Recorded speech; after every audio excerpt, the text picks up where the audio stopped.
मला माझे आऊ म्हणतात, "तुला शांत बसता येत नाही का घरात? दुपारच्या टायमाला मला अशी काही कामं सुचतात." आणि ही साडी अशीच पडली होती म्हणून आहे ना त्याचा काहीतरी मला उपयोग करायचं होतं. पण जोराने ओढायला लागले तर ती थोडीशी फाटून पण गेली माझ्याकडून.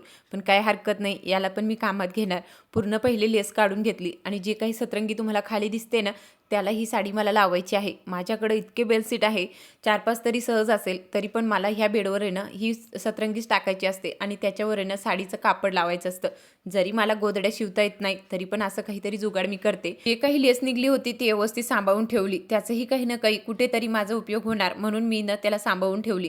त्याच्यानंतर आता व्यवस्थित माप घ्यायचं होतं. जितकी सतरंगी आहे तितकंच साडी कट करायची होती. साडी माझीच आहे आणि ती जुनी झाली म्हणून असं काहीतरी मी उपयोग करते. आता माझ्याकडं कोऱ्या साड्या भरपूर आहे, पण मला असं वाटतंय की कोरी खराब करण्यापेक्षा आपण जुन्या साडीचं पण काहीतरी करू शकतो. आणि जास्त जुनी नाही, ती छान दिसत होती आणि आता मी नेसत नाही. म्हटलं चला असं काहीतरी जुगाड करायलाच पाहिजे. मशीन आणली, व्यवस्थित आहे ना सगळं ते बसवायचं होतं. पण त्याच्या अगोदर आठवलं की आपण आता मेडिसिन घेतली नाही आणि नाही मेडिसिन घेतली का मग बोलणे खावाच लागते. म्हणून पटकन एक मेडिसिन घेतली आणि कडवं तोंड पडतंय म्हणून थोडंसं काहीतरी खायलाच पाहिजे ना.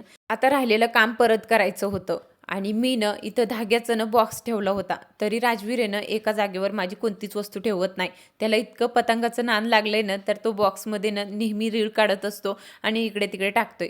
आता शोधायला 1 तास मला लागणारच आहे. पूर्ण शोधून काढलंय आणि त्याच्यानंतर कसं तरी मला सापडलंय आणि आता राहिलं होतं मशीनचं काम. याचंही नट निघून गेलं होतं. मला ना मशनीमधलं इतकं येते ना, मी पूर्ण नट त्याचं खोलून घेते आणि परत बसून पण देते. आपल्याला एखाद्या वस्तूची आवड असली ना, तर आपण त्याच्यामध्ये जास्तच हे केलं ना, तर आपल्याला सगळं काही कळतं. तसं मला ह्या मशीनमध्ये कळतं. पूर्ण ए टू झेड मी सगळं काही करून घेते. काही पण होऊ दे, मशीनला घरीच रिपेअर करणार. व्यवस्थित त्याचे नट वगैरे बसून घेतले आणि राहिलेलं कामसुद्धा कंप्लीट केलं. अशी काही माझी सतरंगी दिसत होती साडी लावल्यावर. खरंच खूप छान लूक येत होता. मोबाईलमध्ये जरी तुम्हाला चांगलं दिसत नसेल, पण रिअलमध्ये ती खूप छान दिसत होती. आता उशींचा कवर चेंज होत होता, तो वेगळा आणि जे मी सतरंगीला लावले ते वेगळा. तसं मला अजिबात आवडत नव्हता म्हणून साडीचं कापड थोडंसं उरलं होतं म्हणून उशीला पण तेच लावलं आणि खरंच खूप छान वाटलं. आता तुम्हाला जरी ते चांगलं वाटत नसेल, पण माझ्या हाताची मेहनत आहे ना, तर मला खूप भारी वाटतंय. त्याच्यानंतर आहे ना तेलसुद्धा बनवायचं होतं. याचा लाँग व्हिडिओ मी टाकलेला आहे, तेल कसं मी बनवते म्हणून. तर मस्त इथं तेलसुद्धा तयार झालं होतं. तेही व्यवस्थित बॉटलमध्ये भरून ठेवलं आणि एका महिन्यासाठी जितकं तेल लागते ना, तितकंच मी बनवत असते. तर मोठ्या व्हिडिओमध्ये मी सगळं काही सांगितलेलं आहे की काय काय मी त्याच्यात टाकते म्हणून ते नक्कीच बघा.